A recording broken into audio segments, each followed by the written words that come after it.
এই যে যজ্ঞ চলছে চৈত্র মাসে 1 মাস ব্যাপী, অনেকে প্রশ্ন করেছেন যে এই যজ্ঞের মধ্যে আমরা কোনো কিছু দিতে পারি কিনা।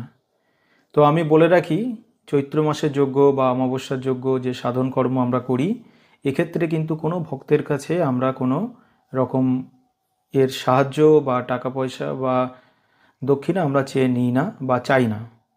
তারপরেও দেখা যায় নিজের পুণ্যার্থে অনেকে যজ্ঞে অংশগ্রহণ করতে চায় বা যজ্ঞে কেউ ঘি, কেউ ফল বা যার যার মনোবাসনা সে দিতে চায়।